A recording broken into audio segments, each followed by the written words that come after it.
what is this journal? It says Constructivist Foundations. I don't even know what this means.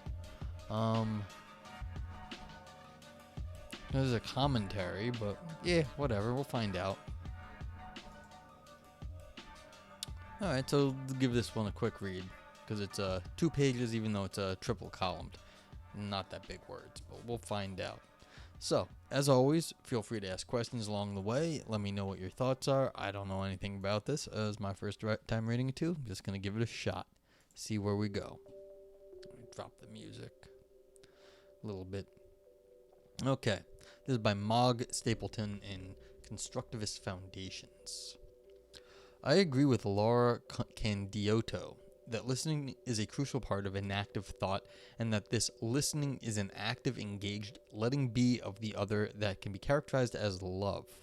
Well, that's a big statement. I mean, you're listening to me now. Do you love me? I mean, ooh, but like, come on. Why is this seems a little, listening to someone seems a little lesser than love. So immediately this is listening is a crucial part of an active thought, and that this listening is an active, engaged letting be. So listening is love, and that's seems excessive. I mean, I listen to things I don't like sometimes because, you know, try to figure out what the hell is going on. Definitely don't love them. Like just before stream I was seeing something about the what was that? The guy who basically sang Sandy Hook, which is one of these shootings here in America. It never happened, and he made a lot of money on, you know, denying this. And I don't like hearing anything that guy has to say, but I definitely didn't love him. But it was, you want to stay up on what's going on, so it just seems already in the first sentence very questionable. Okay, but they agree that this is a kind of love. The author says, I also agree that we should engage with nature in this way. Well, that's fair. I mean, listening to nature is not the same thing as listening to jerks. Okay. However, this presumes a participation with an other rather than what I suggest we call an acting with, which does not require the other to be an agent in their own right. Okay, so listening to an agent is different than listening to some non-agent. So, okay. Candiotto in section 40 raises the possible objection of using the concept of participation with non-human others, but as far as I can see, she responds that we can participate with other non-human organisms such as animals and plants in virtue of their shared aliveness. Excuse me. Even if we grant this, as I am prone to do, I worry that her proposal fails to avoid the problem for the following reason. Candiotto's account of loving nature rests on loving and therefore listening to a place. However, even on a very liberal account of agency where we might be happy to see an individual non-human others and potentially even whole ecosystems as agents, it would be difficult to understand a place to be an agent. I'll get to you a second, Kule. Let me finish up this paragraph. This would imply that we cannot participate with a place, but only act with it, in which case it is unclear that we should think about our engagement in these cases as listening rather than just appropriately responding. In this commentary, I outline my reasoning for this conclusion. Okay, so they're going to argue that, like, dealing with places is not the same as dealing with agents. But let's go see what Akule has to say. Okay. In response to your previous question, I asked Akule about what's going on in a Buddhist theories of mind. I've been focusing on samsara, which is, generally speaking, their theory of rebirth. It gets tricky when you consider their no-self doctrine, the rejection of a permanent self as the agent of sensory and mental activity. The problem goes like this: if there is no agent, and if actions are merely transient events arising within a continuum of causally interconnected states, how can the efficacy of karma or rebirth be explained? Yeah, sure. I mean, so I guess the idea then here is, what is progress if the pieces are disconnected? Because rebirth, I guess, is a big thing, but how do you even make like any progress if things are transient events arising within a continuum of causally interconnected states? But like, I mean, how does there's no agent, and if there's no actions, how is any of this like sort of causally structured? Because you need something to track through time, or at least the causal structure. And if there's no agent and no actions, what is doing that tracking? So yeah, and that means how's their progress? Because there's no efficacy of karma or rebirth. So what is it that is actually doing the work? That's a great question. I don't know, because first off, I don't have the answer to karma and rebirth, and I also don't know enough about Buddhist theory to give a at least what I think their take might be. But let's see. Do I have a position on agency?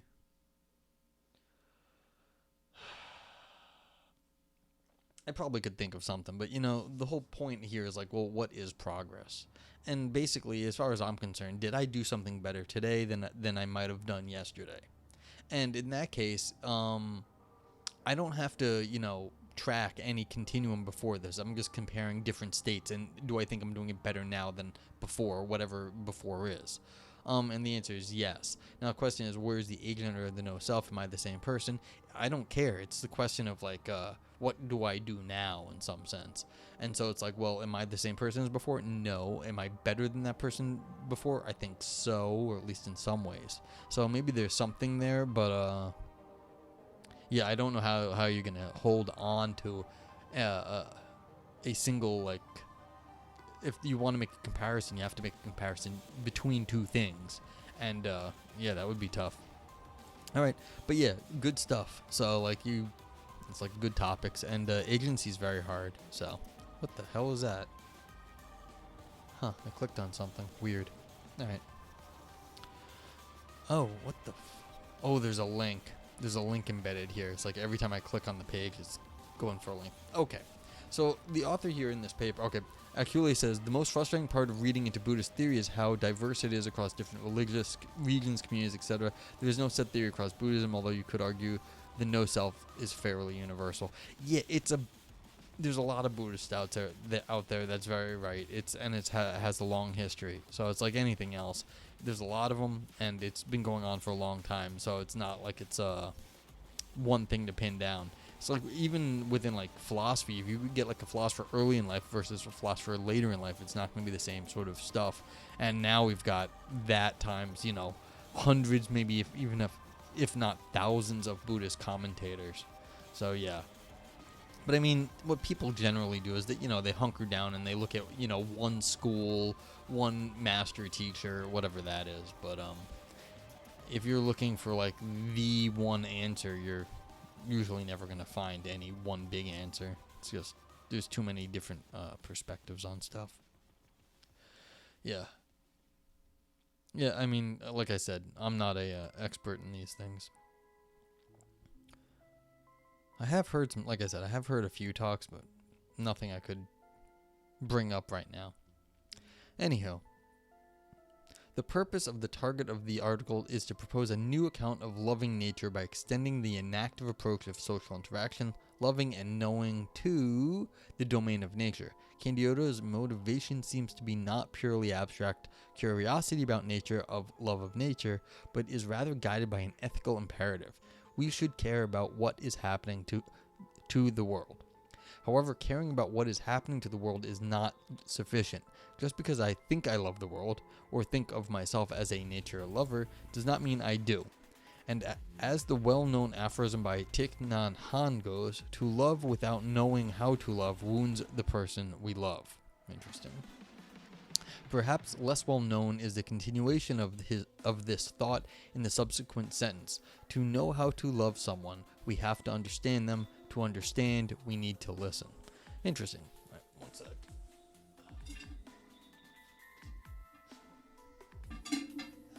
Come on. My apologies.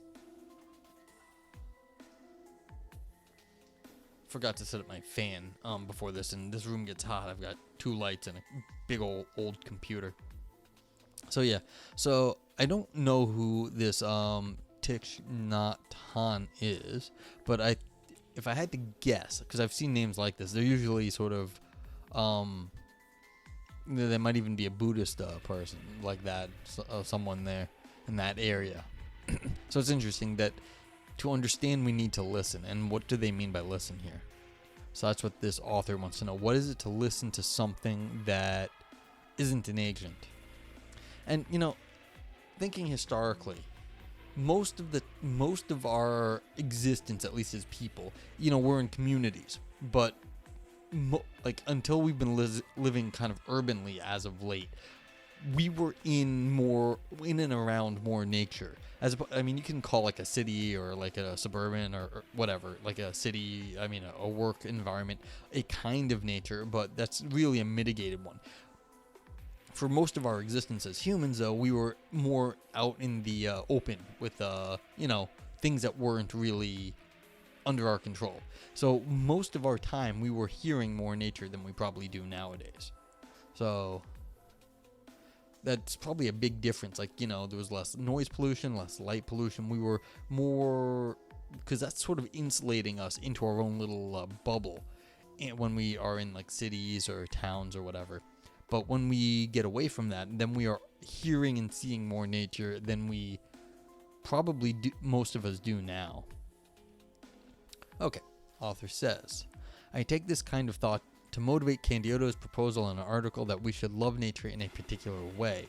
It is not sufficient that I have a strong, effective feeling toward something, value it, care about its well-being, or feel connected. These might all be experiences of a loving feeling, or at least a feeling of other-directed concern.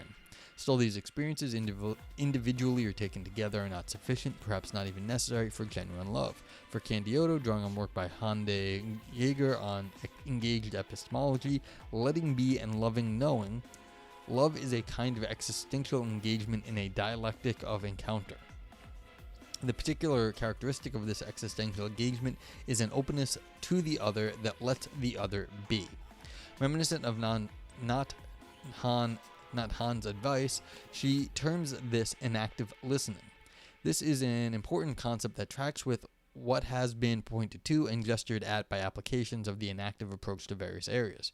Nevertheless, I worry that applying it here to the realm of nature might trivialize the notion of participation with that is crucial for the very grounds of this approach. Alright, so this is all in this sort of engaged with sort of modality. So this is a different way of thinking. Like a lot of times people are thinking, you hear something passively. This is everything's happening with another. Like listening is something you are doing with the other person. You are not passively listening, you're actively listening. And so this is sort of a mutual engagement all the time. And if you're thinking about stuff from that position, that's why it matters so much that you're doing it with another agent, because the other agent is then also participating. The question is, can you be like actively participating with like a stone or a rock? Is the rock actually participating in a, conversation? Seems unlikely. So that's the question here. How do you actually actively engage when all your theories are centered around agency and being with other agents? So this is why the participation with is so crucial, is because if you think that is the way we fundamentally interact with the rest of the world and other people, then how do you actually, participate with a rock when the rock is in some sense always going to be passive? Okay, this concept of inactive listening captures a way of engaging with others that has its root deep in the inactive literature. Indeed, I would argue that it is a natural consequence of taking ourselves to be self-organizing systems that interact with other self-organizing systems by perturbing them rather than communicating information. Yeah, so this is the thing. Maybe this is a good way of putting it. Perturbation theory. Where you're perturbing things is in some sense you are getting yourself messy with the thing, as opposed to communicating information where that's a sort of like a binary thing, like you're giving out bits, like you're communicating a specific like bits and bytes of things. That's kind of different from just perturbing the theory, perturbation theory, where we're kind of getting ourselves into it by like messing the system up and interacting with it, as opposed to having a mitigated communication of information, like which would be like a a digital protocol. You're not perturbing the thing, you're using the protocol at that point. Okay, this is because perturbations, no matter whether their cause is social or otherwise, must not result in the perturbed systems losing its organizational dynamics by disintegrating or losing its autonomous dynamics by becoming controlled by another system. Yeah, see, you're messing with it, but it's not disintegrating. Ezekiel with a QU, interesting. Ezekiel DePaulo, for example, has recently characterized the thinking style of the inactive approach as one of listening. For DePaulo, this is a way of understanding how inactivists engage with the world dialectically, taking the world neither as the object of study from which they are separated and of which they are an observer, nor as part of a whole with which they are one, but instead as connected but distinct parts of a system. Okay, so yeah, it's a systematic approach, I guess you could say. Like, everything is systematized. So a continental sort of view where everything is like network actor theory. You've got like, everything's a network, and you're an actor within this network. So it's like a big, like, instead of looking at things like sort of an analytic philosopher where you're like, one communication between like two pieces, like right here, that's what you're looking at. Instead, you're looking at the whole, and you're saying, well, there's these sorts of giant whole things, and what are they doing as the agents are sort of like shaking the whole system? You're perturbing your bits of your system. You're not just merely transmitting information across the paths, but you're sort of like changing the shape of the entire network through your actions.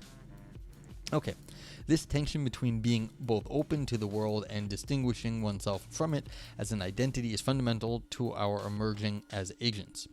The dialectic is the movement between these poles, and as I understand him, our agency consists in finding a balance between them. This should not be conceived as a static balance where once the middle point is reached, one remains there, a kind of balance that is a little too fragile. It can easily be lost with a slight perturbation. It is rather a dynamic balance of the kind you get when you are standing on a small boat and you let your leg step with the movement of the boat to adjust any perturbations by going with the movements a little deeper if need be.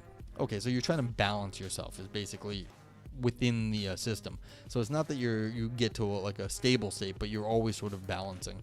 Infernal, what's up? How are you? I saw you were streaming the other night. I don't know if I said hi, but I hope your move went well.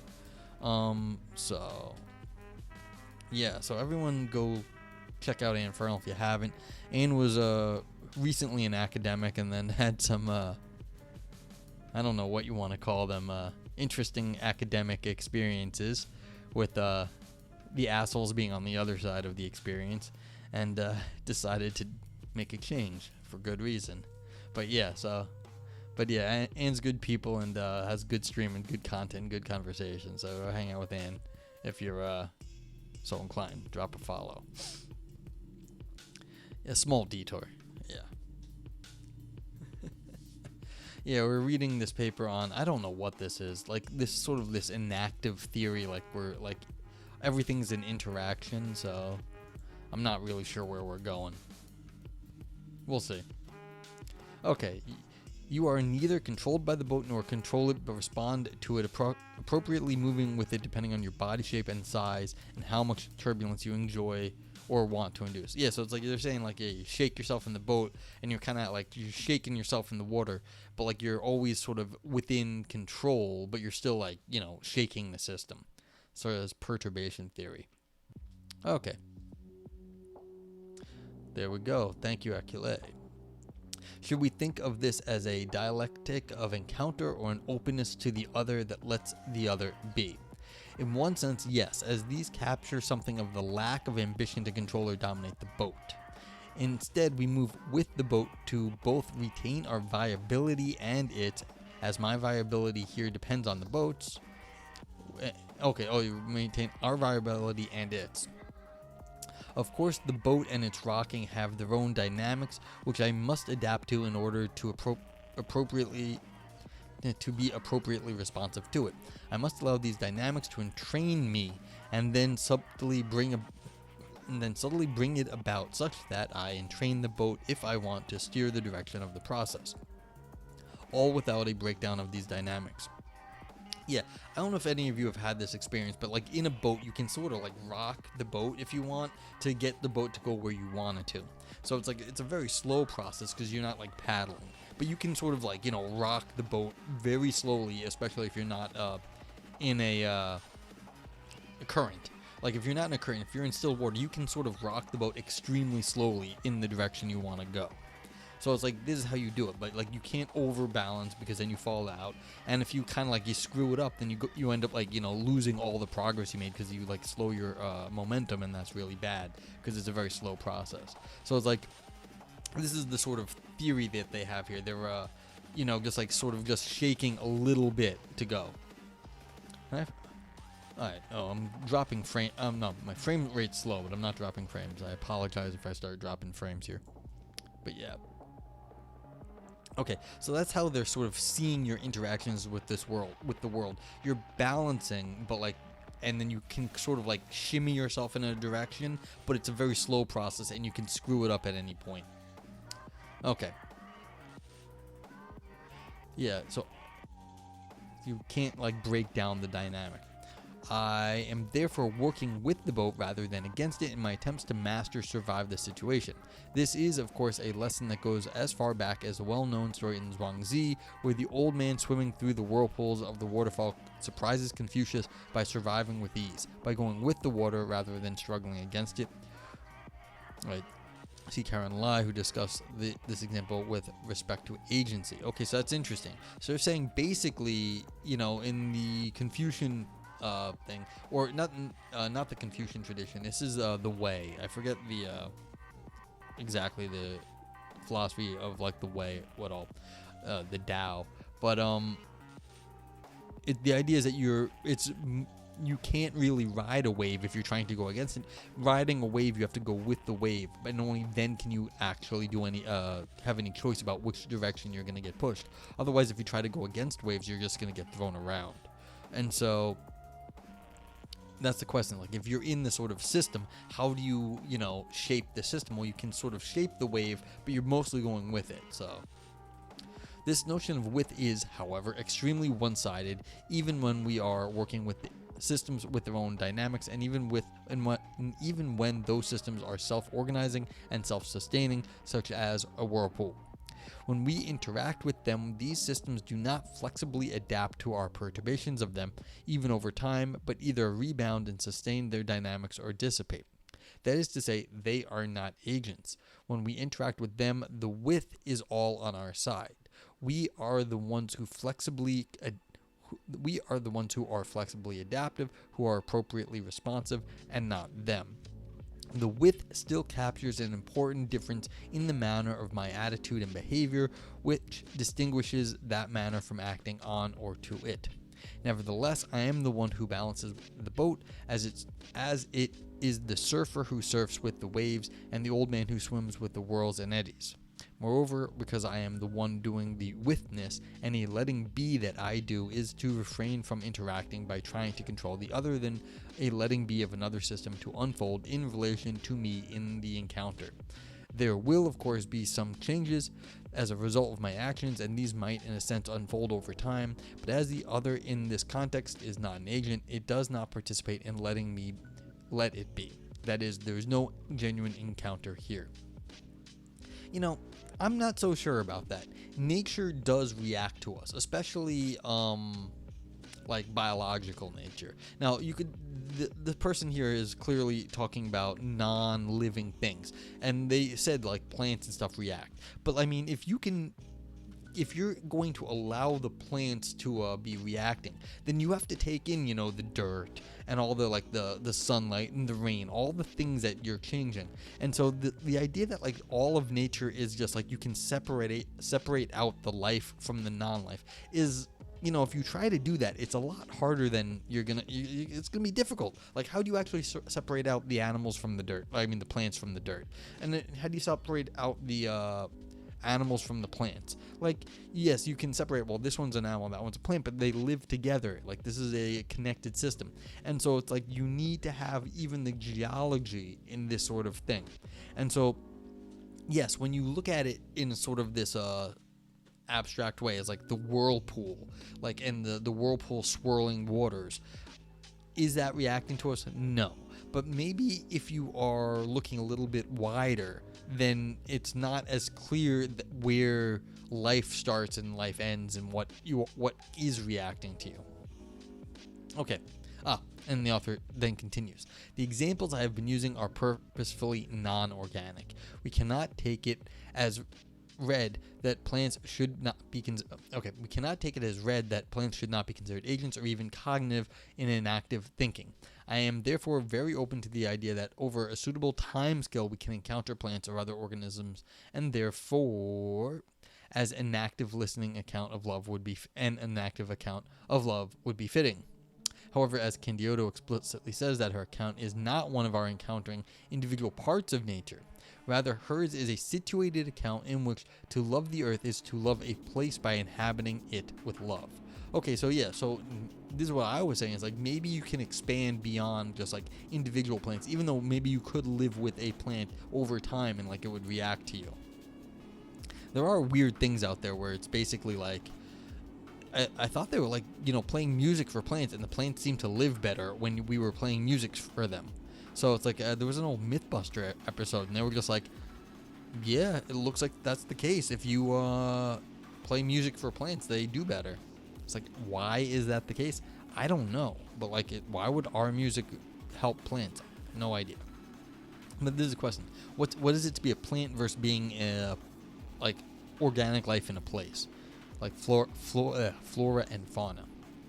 Okay, to inhabit a place with love is to engage with it a particular set of attitudes and behaviors, critical amongst which is the engaged letting be that Candiotto terms inactive listening. However, it is the individuals that make up the place that one listens to. The explanation in section 39 would suggest not, as she states that. The strategy does not endorse a reductionist view that asks if a stone isolated from its environment is alive and can listen to me. Instead, the conceptual shift should focus on the place as the space of relationships between all the inhabitants. Okay, so this is interesting. This is why I brought it up earlier. A stone, it doesn't seem like a stone can do much on its own. The question is if the stone is within an area, like is it, supporting, like is there like a den underneath the stone, and is it protecting like some animal den? What else is it? So it's like maybe there's more going on even with just the stone if you look at the place where the stone is. This focus on relationality in line with mainstream and active thought indicates that it is not the individuals nor even the individual relations between the person loving and the objects of nature that make up the place. So if a place is a space of relationships between all the inhabitants, should we then understand it as a system? Moreover, if it is a system, is it one that might be understood to be agentive and thus capable of participating with us rather than just allowing itself to be acted with? I mean, the problem is, how do you actually delineate a place? This is the question. Like this room is a place, but like it's part of this like building, house that I'm in right now. It's part of like the street I'm on. It's part of the village, town, wherever you are. Like, yeah, you're part of like, the whole area. How do you actually slice this up to say, well, what is the place that you're dealing with? And if you're just making the place the one that you're thinking about, that's very subjective. And if it's very subjective, maybe that's fine. That actually might be the way to judge places. But you also have to worry that you're projecting psychology into the area. Because what is like this room in some sense, if you take people away from it? Is it still a room? Is it like a cave to something else? Who knows? But like what does this like actually mean to anything that's not like us? Like, I don't know, but like this is a room to us, but to other things it might be something completely different. Okay. In order to participate with a place rather than acting with it, we must engage with it at the proper system level. That is, when I participate with another person, I am not participating with one of their cells, one organism, or just their immune system, even though all of these are self-organizing systems that I can respond to appropriately and may be able to interact with. To act with, not interact with, act with. Instead, I listen to the person at the agent level. Okay, so this is the thing. This is my question. How do you actually what is the level you're listening to. And when it comes to people, you have to listen to it at the agent level. But this is what I'm saying. We are agents, and then we are asked to listen to other people at that level. I'm an agent. This room is not an agent as far as I can tell. Maybe it is, but it's hard for me to treat it at the same level I do a human. Maybe I can, but like that seems odd. But maybe. Okay, if it is not individual organisms that we listen to when we love a place in terms of letting it be, then to which system level are we attuning? Furthermore, can we understand that system to be agentive? It is easier to show how we might consider the overarching Earth system, like a Gaia, as an agent, and potentially large ecosystems within that. However, would it make sense to think of places as agents? Do they both form a system with the right amount of both openness and distinction that they emerge themselves as a system rather than our demarcating that place as a system through our own perspective? And if not, then can the notion of an active listening in this context be anything more than a metaphor? Okay, so they basically just end on my questions, like how do you actually delineate the space? Like this is exactly what I was saying. Demarcation, delineation of a system through our own perspective. And if this is what I meant when I said, if you are going to think of like a certain area as distinctive, as demarcated, are you sure you're not just projecting your sort of psychology onto that area? And that's like what they're saying here when they say through our own perspective. Like, are we just psychologizing this little room to say, well, this room actually has communicative ability? Well, I mean, maybe we're just anthropomorphizing again, and that wouldn't be not necessarily a bad thing, but like, is it more than a metaphor or is it not? And so where does the line get drawn on this? Now, what I do want to say is like, okay, fine, these are interesting questions. They obviously are. This is just a philosophical ethics concepts in activism. They're just trying to raise the question here. That's fine. Again, though, they are still, as they said, are making purposefully non-organic, they were using purposefully non-organic examples. As I was saying earlier, where does the line get drawn? Why do you think that like whirlpools are completely inorganic? Yes, if you're talking about just the water, but no, there is no just water in nature. Like in this room, like you might think, okay, this is like obviously inside, it's not clean, but it's not like there's like mold or anything in this room. But of course, there's bugs, there's some mold, who knows? What the hell? It's not like it's a sterile environment. This is not like a hospital where we've cleaned everything out either. So there is still more going on than, what we're just looking at. And I guess that's the question. How do we think of places? Because we can still think of them as, ecosystems where things live. But like if you look at like just a rock on its own, it looks like it can't be doing anything. But again, if you look at a rock in a place, it might be doing stuff. So that's the question. How do you actually how do you listen when something can't actually be talking? I don't know. But again, is this the worst way to look at stuff? No. This is a fine way to look at stuff. The issue is more that what's the limits of this methodological approach?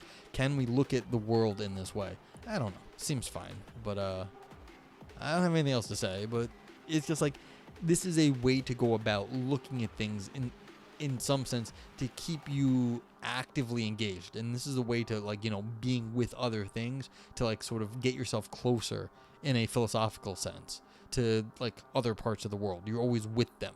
And if like that's something you think is interesting and good, which you might, it does seem like a good thing, then this sort of perspective is interesting, but like there's limits to it. Okie doke. That is an interesting little get-go, but yeah, fun.